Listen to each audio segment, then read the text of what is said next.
Hi friends, welcome to Sukanya kitchen. ಈ video ಬಂದುಬಿಟ್ಟು ತುಂಬ ಏರ್ ಫಾಲ್ ಆಗ್ತಿದೆ, ನಮಗೆ ಚೆನ್ನಾಗಿ ಏರ್ ಗ್ರೋತ್ ಆಗಬೇಕು ಅಂದ್ಕೊಳ್ಳೋರಿಗೆ ತುಂಬ ಯೂಸ್ಫುಲ್ ಆಗಿರುವಂಥ ವಿಡಿಯೋ ಅಂತಂದೇ ಹೇಳ್ಬೋದು. ಈ ರೀತಿ ಟ್ರೈ ಮಾಡಿ ನೋಡಿ, ನಿಮಗೆ ಏರ್ ಫಾಲ್ ಆಗೋದಿಲ್ಲ, ಏರು ಚೆನ್ನಾಗಿ ಗ್ರೋತ್ ಆಗುತ್ತೆ. ಇದು ಯಾವ ರೀತಿ ಮಾಡೋದಂತ ತಿಳಿಸ್ಕೊಡ್ತೀನಿ ಬನ್ನಿ. ಇದಕ್ಕೆ ಮೊದಲನೇದಾಗಿ ನಾನು ಸ್ಟವ್ ಆನ್ ಮಾಡಿಕೊಂಡು ಕಡಾಯಿ ಇಟ್ಕೊಂಡಿದ್ದೀನಿ. ಅದಕ್ಕೆ ನಾನಿಲ್ಲಿ ಅರ್ಧ kg ಆಗೋಷ್ಟು ಇಲ್ಲಿ ಕೋಕೋನಟ್ ಆಯಿಲ್ ಅನ್ನೋದು ಹಾಕ್ಕೊಳ್ತಾ ಇದ್ದೀನಿ. ನೋಡ್ತಿದ್ರಲ್ಲ, ಕೋಕೋನಟ್ ಆಯಿಲ್ ಅನ್ನೋದು ಹಾಕ್ಕೊಂಡು ಅದು ಬಿಸಿ ಆಗಬೇಕು ನಮಗೆ ಆಯಲ್ಲು. ಇದು ಬಿಸಿ ಆದಮೇಲೆ ನಾನಿಲ್ಲಿ ಮಂದಾರ ಹೂವು ಬರುತ್ತಲ್ಲ ಅದನ್ನು ಹಾಕ್ಕೊಳ್ತಾ ಇದ್ದೀನಿ. ನಿಮ್ಮ ಹತ್ರ ಹೂವು ಇದ್ರೆ ಹೂವನ್ನು ಹಾಕ್ಕೋಬೋದು, ಮೊಗ್ಗು ಇದ್ರೆ ಮೊಗ್ಗನ್ನು ಸಮೇತ ಹಾಕ್ಕೋಬೋದು.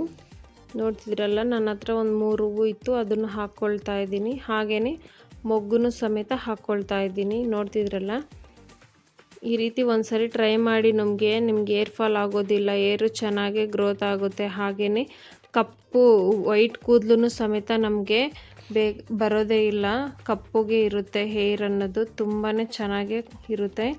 ಒಂದ್ಸರಿ ಟ್ರೈ ಮಾಡಿ ನೋಡಿ. ಹಾಗೆಯೇ ನಾನು ಮಂದಾರದ್ದು ಹೂವು ಹಾಕ್ಕೊಂಡಿದ್ದೀನಿ, ಮೊಗ್ಗು ಹಾಕ್ಕೊಂಡಿದ್ದೀನಿ, ಎಲೆನೂ ಸಮೇತ ಹಾಕ್ಕೊಂಡಿದ್ದೀನಿ. ನೋಡ್ತಿದ್ರಲ್ಲ, ಹಾಕ್ಕೊಂಡಾದ್ಮೇಲೆ ನಾನಿಲ್ಲಿ ಕರಿಬೇವನ್ನು ಸಮೇತ 1-2 ಹಿಡಿ ಆಗೋಷ್ಟು ಹಾಕ್ಕೊಳ್ತಾ ಇದ್ದೀನಿ. ನೋಡಿ, ಕರಿಬೇವನ್ನು ಹಾಕ್ಕೊಂಡಾದ್ಮೇಲೆ ಇಲ್ಲಿ ನಾನು ಒಂದು ಮೀಡಿಯಮ್ ಸೈಜು ಈರುಳ್ಳಿನೂ ಸಮೇತ ಹಾಕ್ಕೊಳ್ತಾ ಇದ್ದೀನಿ. ಈರುಳ್ಳಿನೂ ಅಷ್ಟೇ ಹಾಕೋದ್ರಿಂದ ತುಂಬ ಏರು ಚೆನ್ನಾಗಿ ಗ್ರೋತ್ ಆಗುತ್ತೆ. ನೋಡ್ತಿದ್ರಲ್ಲ, ಅದನ್ನು ಹಾಕ್ಕೊಳ್ತಾ ಇದ್ದೀನಿ. ಹಾಗೆಯೇ ಒಂದು 2 ಟೀ ಸ್ಪೂನ್ ಆಗುವಷ್ಟು ಇಲ್ಲಿ ಮೆಂತ್ಯ ಕಾಳು ಅನ್ನೋದು ಹಾಕ್ಕೊಳ್ತಾ ಇದ್ದೀನಿ.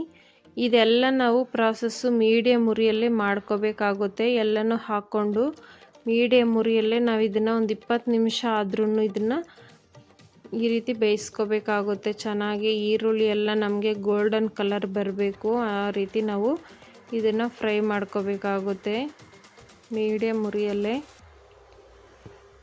ಹಾಗೆಯೇ ನಾನಿಲ್ಲಿ ಕಲಬಂದನ ಚಿಕ್ಕದಾಗಿ ಕಟ್ ಮಾಡಿ ಹಾಕ್ಕೊಳ್ತಾ ಇದ್ದೀನಿ. ಒಳಗಡೆದು ಮಾತ್ರ ಹಾಕ್ಕೊಳ್ತಾ ಇಲ್ಲ, ನಾನು ಎಲ್ಲನೂ ಸಮೇತ ಹಾಕ್ಕೊಳ್ತಾ ಇದ್ದೀನಿ. ಅದನ್ನು ಹಾಕ್ಕೊಂಡು ಮೀಡಿಯಮ್ ಉರಿಯಲ್ಲಿ ಇದನ್ನು ನಾವು ಫ್ರೈ ಮಾಡ್ಕೋಬೇಕಾಗುತ್ತೆ ಈ ರೀತಿ. ನೋಡ್ತಿದ್ರಲ್ಲ, ಇದು ಚಿಕ್ಕವರೇ ಹಚ್ಕೋಬೇಕು, ದೊಡ್ಡವರೇ ಹಚ್ಕೋಬೇಕು ಅಂತಂದೇನಿಲ್ಲ. ಚಿಕ್ಕವರಿಂದ ದೊಡ್ಡವ್ರವರೆಗೂ ಎಲ್ಲರೂ ಹಚ್ಕೋಬೋದು, ತುಂಬಾ ಯೂಸ್ಫುಲ್ ಆಗುತ್ತೆ. ನೋಡ್ತಿದ್ರಲ್ಲ, ತುಂಬ ಅಂದರೆ ತುಂಬ ಸಿಂಪಲ್ಲು. ಒಂದ್ಸರಿ ಟ್ರೈ ಮಾಡಿ ನೋಡಿ. ಒಂದ್ಸರಿ ನಾವು ಈ ರೀತಿ ರೆಡಿ ಮಾಡಿ ಇಟ್ಕೊಂಡ್ರೆ 1-2 ತಿಂಗಳವರೆಗೂ ಇದನ್ನು ಆರಾಮಾಗಿ ನಾವು ಯೂಸ್ ಮಾಡ್ಕೋಬೋದು. ತುಂಬ ಅಂದರೆ ತುಂಬಾ ಚೆನ್ನಾಗಿ ನಮಗೆ ಯೂಸ್ ಆಗುತ್ತೆ ಅಂತಂದೇ ಹೇಳ್ಬೋದು. ನಮ್ಮ ಮನೇಲೆಲ್ಲನೂ ಇದೇ ಎಣ್ಣೆನೇ ನಾವು ಹಚ್ಕೊಳ್ಳೋದು. ತುಂಬ ಏರು ನಮಗೆ ಚೆನ್ನಾಗಿ ಗ್ರೋತ್ ಆಗುತ್ತೆ. ಕಪ್ಪು ಕೂದಲು ಅನ್ನೋದು ಬೇಗನೆ ವೈಟ್ ಆಗೋದಿಲ್ಲ. ಈಗಿನ ಕಾಲದಲ್ಲಿ ಚಿಕ್ಕ ಮಕ್ಕಳಿಗೆಲ್ಲ ವೈಟ್ ಕೂದಲು ಅನ್ನೋದು ಬಂದ್ಬಿಡುತ್ತೆ. ಈ ರೀತಿ ಮಾಡೋದ್ರಿಂದ ವೈಟ್ ಕೂದಲು ಅನ್ನೋದು ಬೇಗನೆ ಬರೋದಿಲ್ಲ. ನೋಡಿ, ಎಷ್ಟು ಪ್ಯೂರ್ ಆಗಿರುವಂಥ ಎಣ್ಣೆ ಅನ್ನೋದು ನಮಗೀಗ ಸಿಕ್ಕಿದೆ. ಒಂದು 20 ನಿಮಿಷ ಮೀಡಿಯಮ್ ಉರಿಯಲ್ಲೇ ಬೇಯಿಸ್ಕೊಂಡಾಗಿದೆಯಲ್ಲ, ಅದು ಫುಲ್ಲು ತಣ್ಣಗಾಗೋಕ್ಕೆ ಬಿಟ್ಟಿದ್ದೆ ನಾನು. ತಣ್ಣಗಾದ್ಮೇಲೆ ಈಗ ಇದು ನಾನು ಒಂದು ಪ್ಲಾಸ್ಟಿಕ್ ಬಾಟಲ್ಗೋ ಇಲ್ಲಾಂದರೆ ಗಾಜು ಬರುತ್ತಲ್ಲ, ಗಾಜಿನ ಬಾಟಲ್, ಅದರಲ್ಲೂ ಸಮೇತ ನೀವು ಸ್ಟೋರೇಜ್ ಮಾಡ್ಕೋಬೋದು. ಫುಲ್ಲು ತಣ್ಣಗಾದ್ಮೇಲೆ ನಾನಿಲ್ಲಿ ಟೀ ಸೋಸೋದು ಬರುತ್ತಲ್ಲ, ಅದರಲ್ಲಿ ನಾನು ಸೋಸ್ಬಿಟ್ಟು ಈ ರೀತಿ ತಗೊಳ್ತಾ ಇದ್ದೀನಿ. ನೋಡಿ, ಈ ರೀತಿ ಸೋಸ್ಬಿಟ್ಟಾದಮೇಲೆ ಮತ್ತೆ ಈ ರೀತಿ ಎಲ್ಲ ಇರುತ್ತಲ್ಲ, ಇದಕ್ಕೆ ನಾನು ಒಂದು ಕಾಟನ್ ಬಟ್ಟೆ ತಗೊಂಡು, ತುಂಬ ತೆಳುವಾಗಿರುವಂಥ ಬಟ್ಟೆ, ಅದನ್ನು ಸಮೇತ ಫುಲ್ಲು ಕಾಟನ್ ಬಟ್ಟೆಗೆ ಹಾಕಿ ಫುಲ್ಲು ಹಿಂಡ್ಬಿಟ್ಟು ಅದನ್ನು ಸಮೇತ ತಗೊಳ್ತೀನಿ ಈ ರೀತಿ.